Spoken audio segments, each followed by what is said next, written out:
Kwa ajili hii tumshukuru Mola Subhanahu wa Ta'ala. Kwa uchache tuseme alhamdulillah. Ikiwa tumo ndani ya mwaka mpya wa Kiislamu, ikiwa leo ni tarehe 3 mwezi wa kwanza wa Muharram mwaka wa 1448, tumuombe Mola Subhanahu wa Ta'ala atupe umri wa kheri, atupe umri ambao una manufaa, atupe umri wa taa. Ahibba,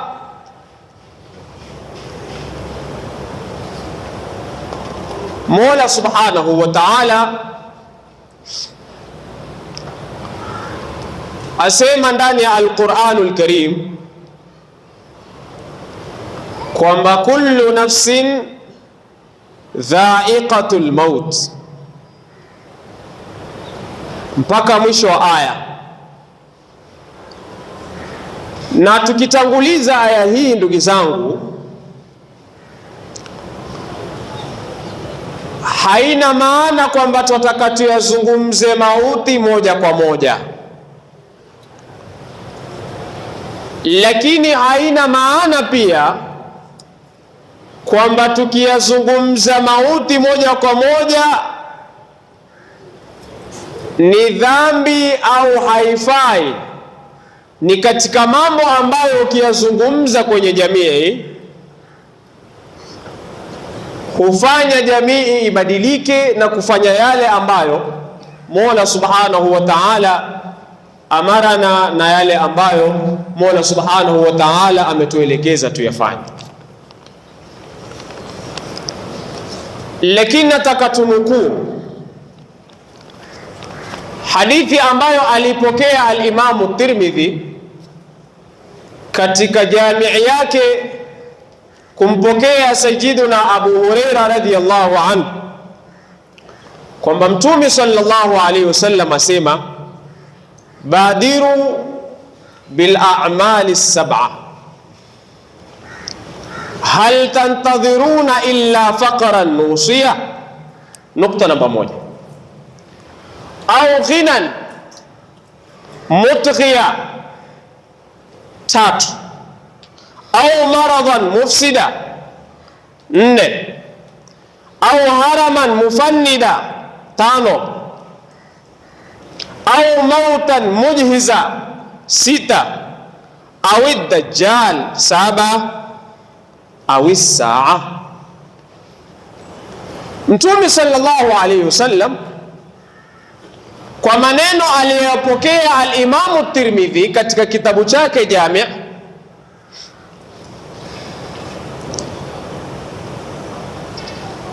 mwakaa muyasubiri mambo 7.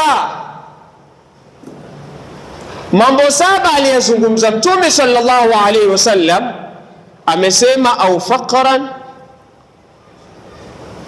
nusia, mwasubiri kurudi kwa Mola Subhanahu wa Ta'ala ama kurekebisha mambo yenu, mwasubiri mpaka uwajilie ufukara ambao utawapoteza kwa Mwenyezi Mungu Subhanahu wa Ta'ala.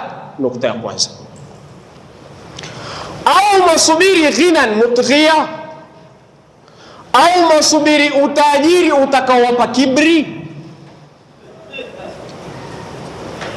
Nukta ya 3, Mtume sallallahu alaihi wasallam asema au maradan mufsida, au mwasubiri maradhi ambayo ni makubwa makubwa. Leo angalia katika jamii kuna maradhi ambayo yameingia, kila mmoja ukimtaja maradhi yale, waliyadhu billah, Mungu atuepushe nayo. Kwa hiyo mwasubiri hayo maradhi yawafikie ndio mrudi kwa Mola Subhanahu wa Ta'ala. Kitu cha 5,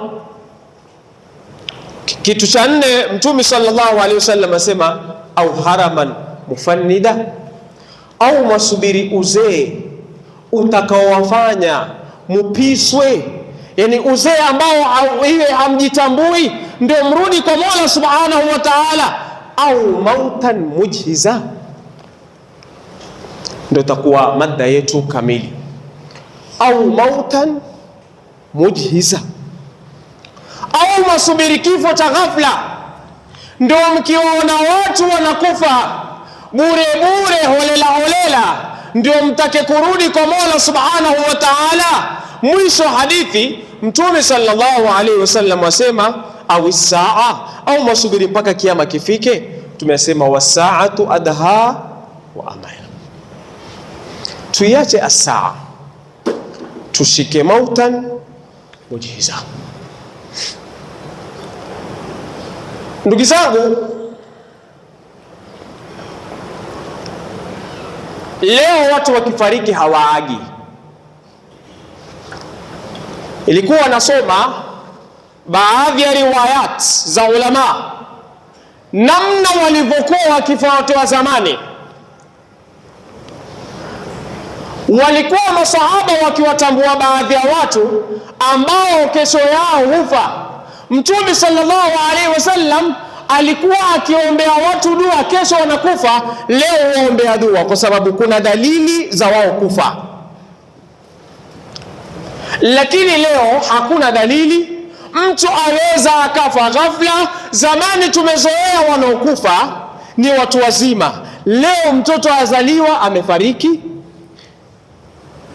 Mtu ambaye umri wake mdogo yatangulia mbele za haki.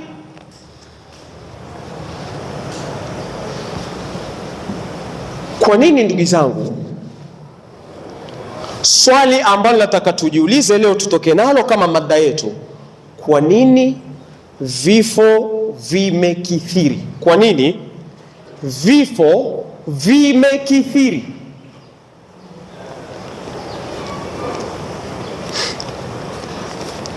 Pengine nikizungumza hivi sijafahamika. Tupige mifano ya nyuma mpaka kufikia leo.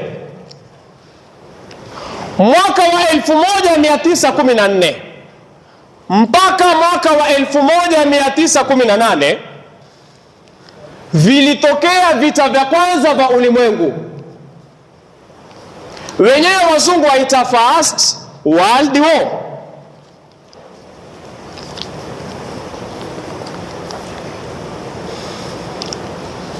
Ambavyo vita vile kulikufa takriban watu milioni 16 walikufa ndani ya vita vile vya First World War. Idadi kubwa. Riwayati zatuambia kwamba waliokufa walikuwa wanajeshi takriban milioni 10. Alafu raia walikuwa takriban milioni 6. Baadhi ya riwaya ilikuwa chini ya hapo, takriban milioni 9 na laki 7. Alafu raia walikuwa takriban milioni kadhaa, 1.5. Lakini alhasil walikuwa takriban milioni 5. Alhasil ndugu zangu, milioni 16 ni watu wengi. Au mautan mujhiza. Second World War,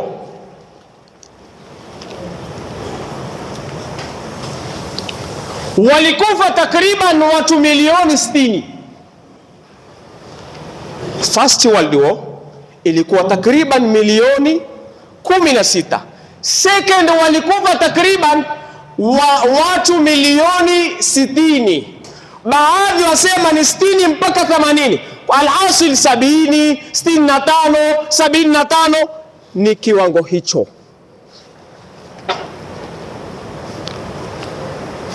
Au mautan mujhiza.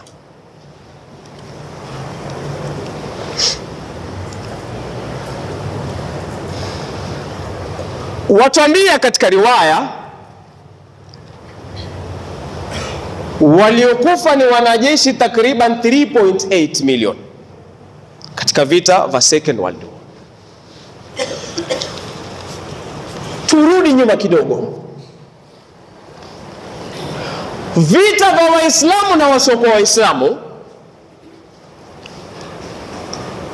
vilipigana takriban zaidi ya vita 80. Ndugu zangu, nataka tuwe hadhir, nataka tuwe pamoja. Vita vya Waislamu vilipigana takriban vita 80, au baadhi ya riwaya vilikuwa zaidi ya 80, lakini kwa kauli yenye nguvu ni kwamba vilikuwa 80. Watu waliofariki katika vita hivyo 80 walikuwa takriban watu 900. Baadhi ya riwaya walikuwa watu 1600.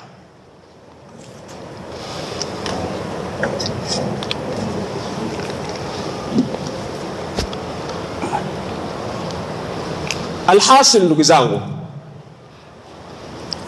tukiangalia watu 1900 ni wengi, tukiangalia watu milioni 60 ni wengi, tukiangalia watu milioni 16 ni wengi.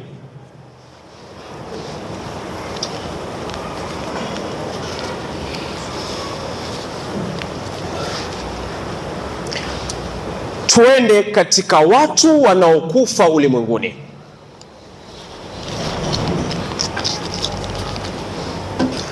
Riwayati zatuambia kwamba takriban kwa mwaka mzima dunia ya leo, kwa mwaka kunaanguka takriban magorofa 300 wanaofariki. Ndani ya hayo magorofa ni takriban watu 4,000 kwa mwaka mzima. Hivyo ni vifo ambavyo vimesababishwa na magorofa ambayo yako ulimwenguni.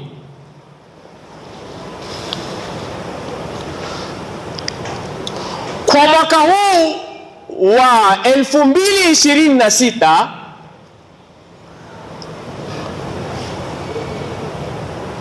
riwayati zatuambia kwamba wamefariki takriban, mwaka haujamalizika, tuko nusu ya mwaka.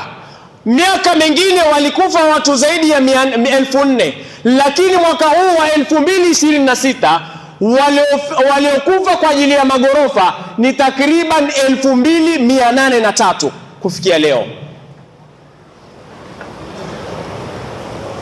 Ndugu zangu, tusisahau kwa nini vifo vimekithiri. Tusisahau.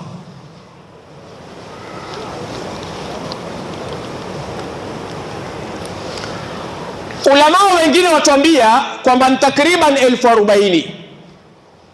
Wale wanaotuambia kwamba ni 40,000, leo ndugu zangu, leo kuanzia mwezi huu ambao tuko nao, watu waliokufa kwa ajili ya magorofa ni takriban watu 184 leo, mwezi huu. Habari ya leo, wale waliokufa wamesababisha si gorofa kuanguka, lakini wamekufa sababu pengine ni gorofa, ni takriban watu 8. Leo duniani kumekufa watu takriban 8, sababu yao ni magorofa. Kwa nini vifo vimekithiri? Tusisahau.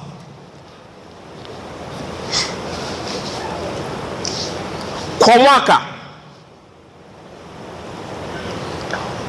riwayati zatuambia kwamba kuna zaidi ya meli 6 zinazoanguka ama zinazodidimia ama zinazosababisha ajali ama zinazosababisha vifo. Takriban mwaka mzima duniani kuna ajali ama kuna vifo ambavyo husababishwa na meli zaidi ya 6 kwa mwaka mzima.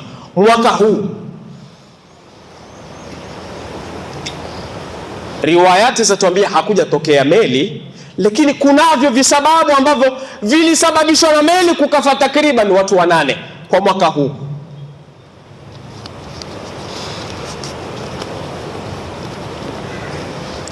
Kwa kila mwaka vifo vinavyosababishwa na meli, ulama ama riwayati zatuambia kwamba wanaokufa kwa vifo hivyo ni takriban watu 1130. Ndugu zangu, tuwe pamoja, tuwe taratibu. Sitaki kumwacha mtu nyuma, twende pamoja.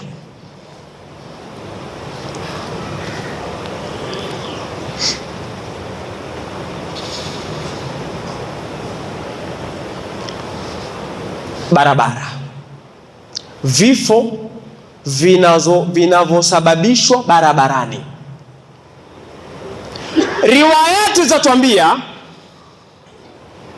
kwamba takriban kwa mwaka mzima hufa watu takriban 1,19,000. Afwan, milioni 1,19,000 watu hufa kwa ajali za barabarani, ikiwa ameanguka, ikiwa amegongwa, ikiwa amefanyaje, lakini husababishwa zile ajali ikiwa wapi? Hufa watu zaidi ya 1,19,000.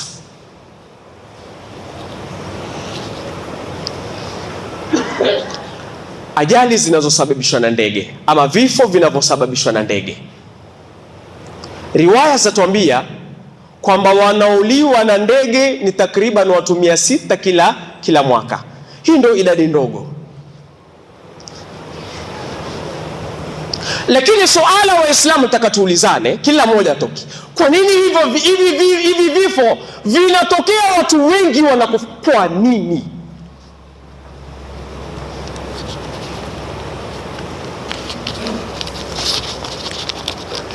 Pengine tupige hesabu, mtaona pengine hesabu ninazozitaja maybe ni ndogo, ni watu wanaoishi ulimwenguni kwa sasa. Idadi ya kufikia jana ni takriban bilioni 63 mpaka 68 watu wanaoishi ulimwenguni sasa hivi. Idadi ya kufikia jana bilioni 63 mpaka 68. Riwaya zatuambia kufikia tuambia bilioni 8.3 afwan. Riwaya yatuambia kwamba tukifika mwaka wa 2050 watu watakuwa takriban zaidi ya bilioni 9 2050 lakini kwa sasa tuko takriban bilioni 8.3. Alafu katika hizo bilioni, ndugu zangu, waje wafe watu takriban milioni 16, milioni 60 kwa kifo cha mwaka mmoja. Ndugu zangu, kwa kifo cha mara moja. Leo vita vinavyoendelea Iran, takriban waliokufa ni watu 7,400. Vita ambavyo havijamaliza hata miezi 6 wamekufa takriban watu 7,400. Ndugu zangu, vikimaliza mwaka watakufa watu wangapi? Riwaya zatuambia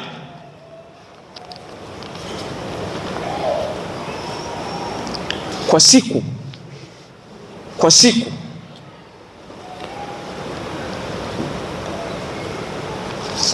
wanakufa kwa mwaka wanakufa takriban watu milioni 63 kwa siku. Wanakufa takriban watu 180,000 kwa siku duniani. Kwa jisaa wanakufa takriban watu 7,500. Ndugu zangu, kwa jisali moja duniani watu wanakufa. Na ukiangalia zama za Mtume sallallahu alaihi wasallam watu walikuwa wakifa kidogo. Mbona zama zetu sisi watu wanakufa wengi? Kwa nini vifo vikithiri? Tusisahau,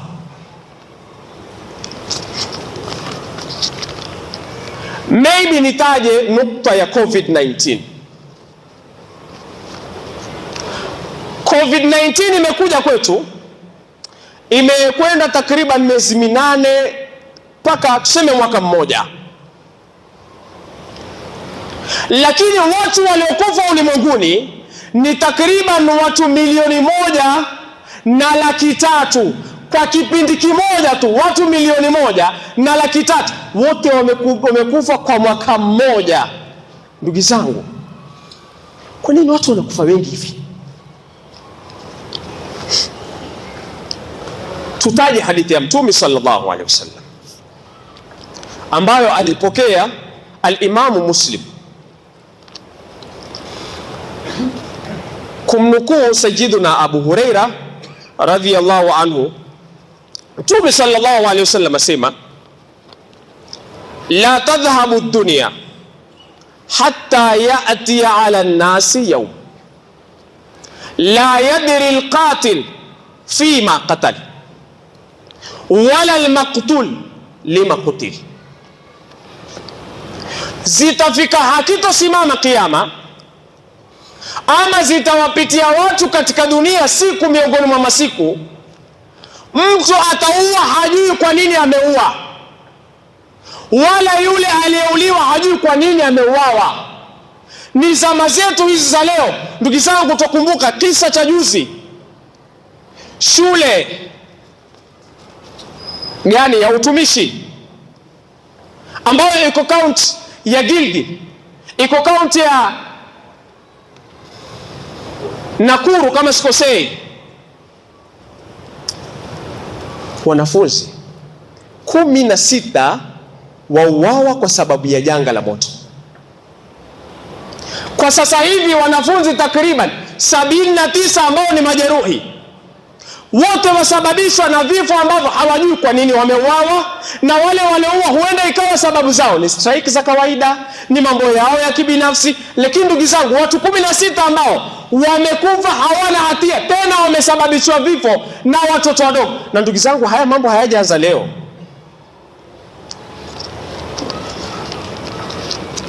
Haya mambo ya wanafunzi kustrike, kupinda ndani ya mashule hayajaanza leo. Kudinda ndani ya hayajaanza leo.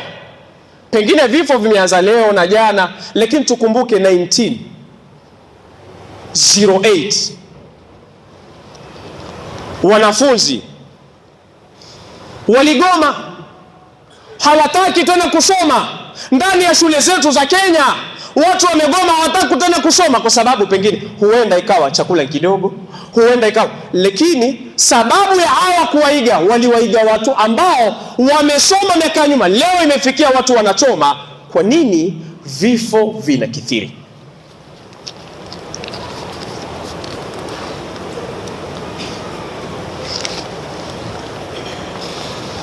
Pengine hiyo ni nukta moja. 1991 shule ya Kizito Girls waliuliwa takriban wasichana 19 na wasichana 70 wote wakarepiwa.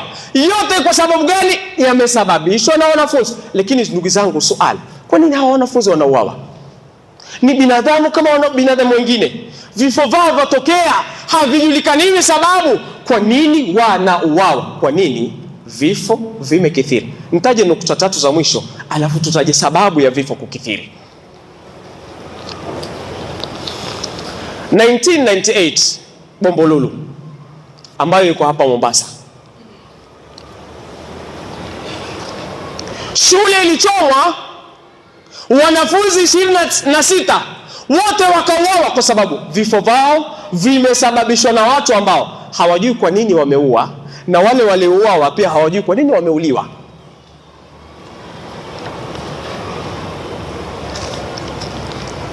Tukumbuke kisa cha Nyeri High 1999. Wanafunzi takriban 4, maprefect karibu 4 wote waliuawa na wanafunzi. Na ndugu zangu, 1999 sio mbali. Baadhi yetu tushazaliwa, wengi wetu tushazaliwa, sio mbali. Lakini kwa nini ndugu zangu watu wanauawa na vifo vimekithiri? Kwa watu wanakufa bila sababu. Kinguli, watoto takriban 76 wote wameuawa. Yote ndugu zangu ni kwa sababu gani? Kwa nini vifo vimekithiri? Tumwangalie Mtume sallallahu alaihi wasallam atuambia nini. Mtume sallallahu alaihi wasallam, hadithi iliyopokewa na al-Imam ad-Dannauri katika kitabu al-Mujalasa, Mtume sallallahu alaihi wasallam asema minaqtirabi saa, kiyama kikikaribia, kiyama kikifika karibu, yafshua alfalij, ni maradhi ya kupooza huwa mengi. Watu watapooza, wengine upande huo haufanyi, upande mwingine hawasawa, upande mwingine function, upande mwingine haufanyi kazi. Yote ni kwa sababu minaktirabi saa. Mtume akamalizia nini? Wa mautul faj'a, na watu kufa kwa ghafla, watu wanauawa pasina sababu. Ndugu zangu, hii ni miongoni mwa dalili moja za kiyama. Ndio maana tunauawa pasina kujua, tunaua pasina wenyewe kujua sababu kwa nini tunaua.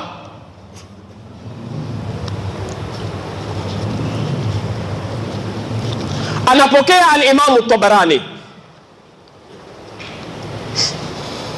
katika kitabu Al-Mu'jam al-Awsat na katika kitabu Al-Mu'jam as-Saghir, al-Imam Mtume sallallahu alaihi wasallam yasema min amarati saa an yadhhara mautul faj'a,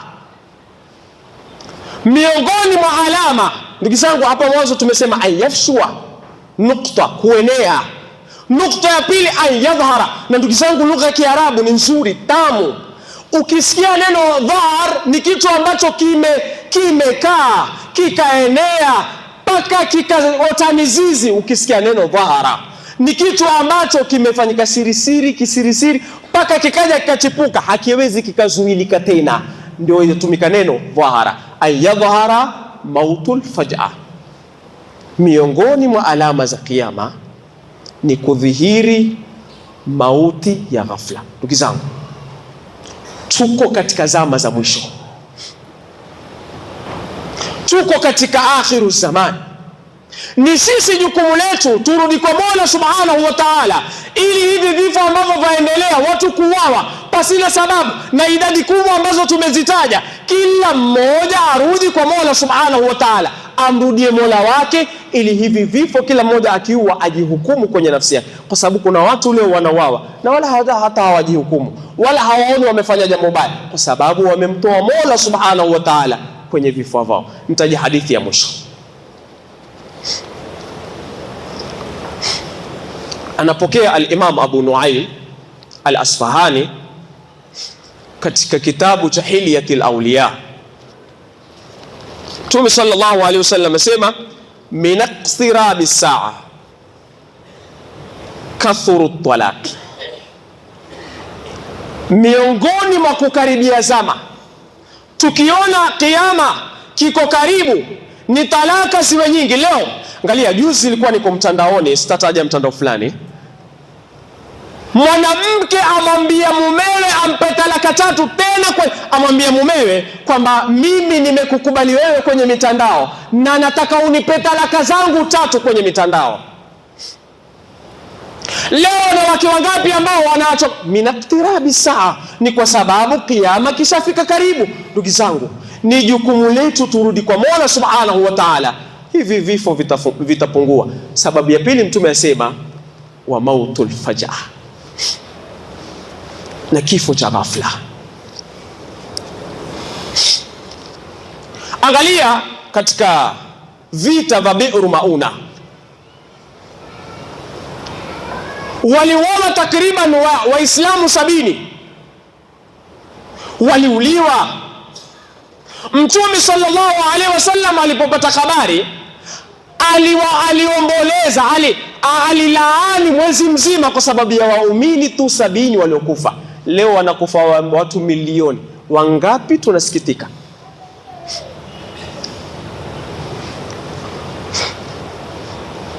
Angalia, Mtume sallallahu alaihi wasallam ami yake ameuawa na Wahshi. Mtume sallallahu alaihi wasallam kwa sababu ya sikitiko, si kwamba ni ami yake, ni miongoni mwa Waislamu, amwambia Wahshi baada ya kuslimu, wewe ukiingia kwenye swala usikae safu za mbele, kaa kule nyuma. Yote kwa sababu ya sikitiko ya kifo cha mtu mmoja. Leo wanakufa watu milioni. Wangapi tumekaa tukasikitika wangapi tukakemea, wangapi tukakaa tukamrudia Mola Subhanahu wa Ta'ala. Mwangalie Mtume sallallahu alaihi wasallam walipokwenda katika vita vya Uhud, Waislamu baadhi walipigwa na wakauawa baadhi. Mtume sallallahu alaihi wasallam amekuja mnyonge, hana sauti. Ulama watuambia hata Mtume kuzungumza hawezi kuzungumza. Yote ni kwa sababu wameuliwa Waislamu wachache, na vita vyote hivyo walivyopigana wameuliwa takriban Waislamu na wasiokuwa Waislamu walikufa watu 900 peke yake. Miaka yote hiyo Mtume aliyopigana, lakini leo mwaka mmoja wanauliwa watu, mabilioni ya watu kwa mwaka kimoja au kwa miezi kadhaa, watu wanakufa pasina sababu. Ndugu zangu, sababu ya kuyatoa haya yote, turudini kwa Mola Subhanahu wa Ta'ala ili vifo vipungue, na ni miongoni mmoja ya dalili ya kiyama. Mola Subhanahu wa Ta'ala tuhifadhie roho zetu. Mola Subhanahu wa Ta'ala tuhifadhie ndugu zetu. Mola Subhanahu wa Ta'ala tuhifadhie mitaa yetu. Mola Subhanahu wa Ta'ala atuhifadhie kila kitu chetu, atujalie min alladhina yastami'una alqawla fayattabi'una ahsana. Assalamu alaykum wa rahmatullahi wa barakatuh.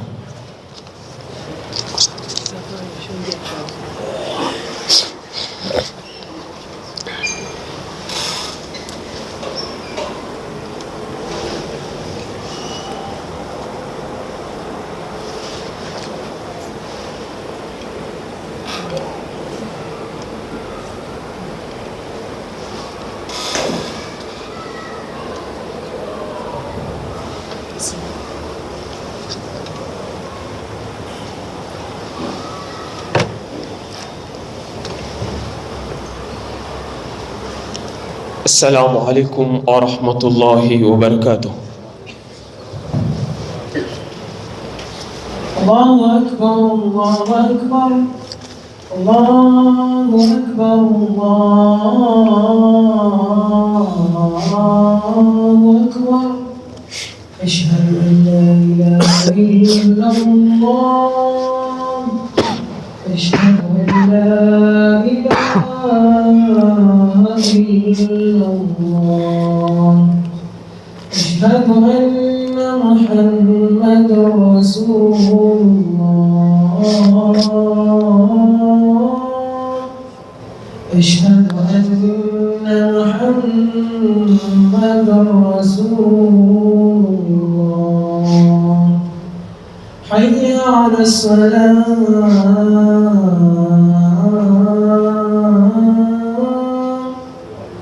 حي على الصلاة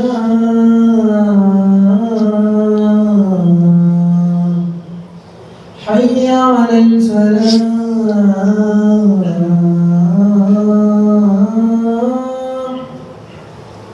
حي على الفلاح.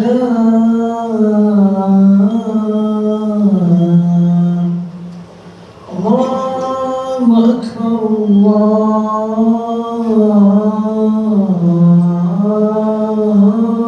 أكبر. لا إله إلا الله.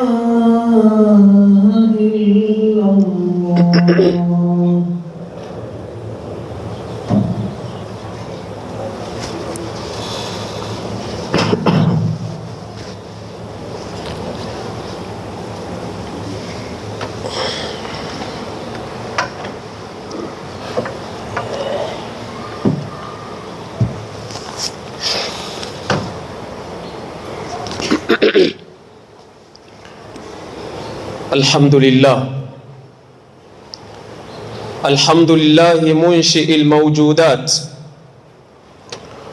وباعث الأموات وسامع الأصوات ومجيب الدعوات وكاشف الكربات وعالم الأسرار والخفيات.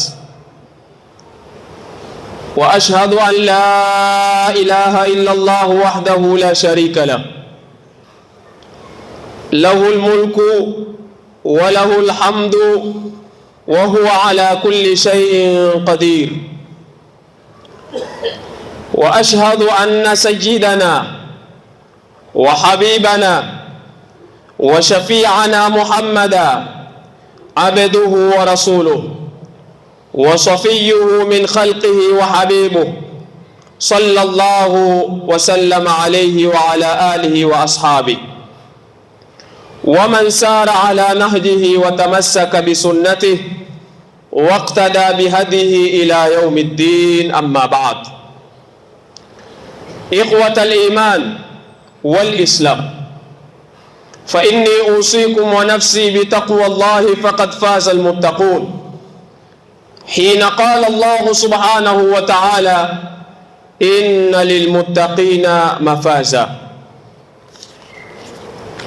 أيها المؤمنون، كل الناس سيذوق طعم الموت، ثم سيرجعون إلى ربهم يوم القيامة وسيجازيهم على أعمالهم التي عملوها في دنياهم. فمن عمل منهم أعمالا صالحة كان من الفائزين الذين مصيرهم الجنة، ومن غرته دنياه ولم يعرف ربه فإن مصيره إلى نار جهنم. قال الله تعالى: كل نفس ذائقة الموت وإنما توفون أجوركم يوم القيامة فمن زحزح عن النار وأدخل الجنة فقد فاز. الآية. أيها المؤمنون، إن من أسوأ ما قد يتعرض له الإنسان في حياته الدنيا أن يأتيه أجل الموت فجأة وعلى حين غفلة، وكان الإنسان بعيدا عن الله تعالى ومقصرا في طاعات ربه جل جلاله. إن موتا من هذه النوع دليل على غضب الله تعالى على هذا العبد. فقد روى الإمام أحمد وأبو داود عن عبيد الله بن خالد أن رسول الله صلى الله عليه وسلم قال: موت الفجأة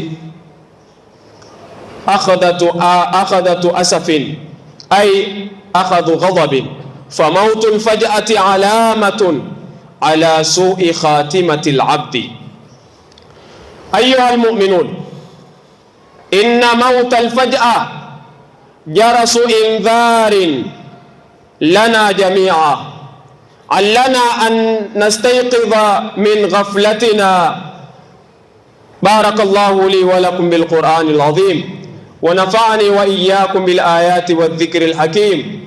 أقول قولي هذا فاستغفروه إنه هو الغفور الرحيم وهو البر الكريم. استغفروا ربكم.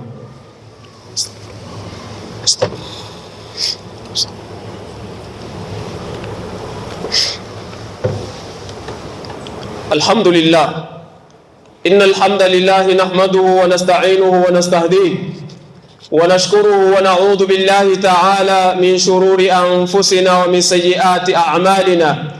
من يهده الله فلا مضل له ومن يضلل فلا هادي له، والصلاة والسلام على سيدنا رسول الله محمد ابن عبد الله وعلى آله وصحبه ومن والاه. أما بعد، إخوة الإيمان، فإني أوصيكم ونفسي بتقوى الله فقد فاز المتقون.